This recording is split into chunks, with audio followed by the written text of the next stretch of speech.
Live లో చూద్దాం. yes please.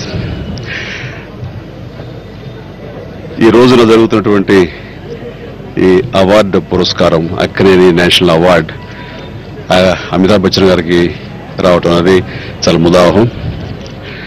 And మా అందరూ కూడా ఇది ఒక పండుగ రోజులా అనిపిస్తుంది. అక్కినేని నాగేశ్వరరావు గారి గురించి చెప్పాలంటే 80 సంవత్సరాల చరిత్ర ఈ తెలుగు చలనచిత్రకు ఉంటే అందులో 70 సంవత్సరాల చరిత్ర అక్కినేని నాగేశ్వరరావు గారిది. ఆయన సినిమాలు, ఆయన శిఖరాగ్రపు ప్రాయపు వ్యక్తిత్వం, ఆయన అందుకున్న పురస్కారాలు ఇవన్నీ ఎన్నెన్నో.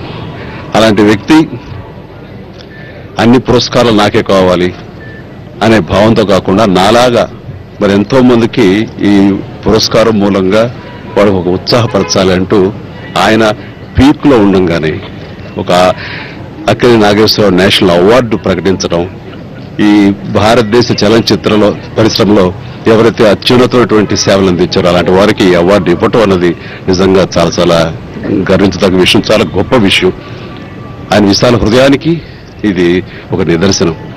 2005 నుంచి ఈ అవార్డు ఇవ్వటం ప్రారంభించారు. అయితే గత అవార్డులకేను ఈ అవార్డు కార్యక్రమానికి అక్కినేని నాగేశ్వరరావు గారిని మనం మిస్ అవుతున్నాం.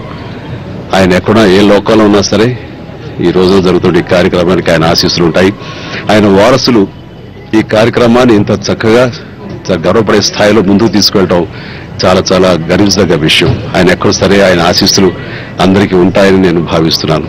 ఈ రోజున అమితాబ్ బచ్చన్ గారికి ఈ అవార్డు ఇవ్వటం అన్నది ఇది ఈ ప్రతిష్టాత్మకమైన అవార్డు మరింత ప్రతిష్టగా మరింత ఎన్హాన్స్ అయిందని చెప్పొచ్చు. అమితాబ్ బచ్చన్ గారికి ఇవ్వటం మూలంగా చాలా సంతోషం.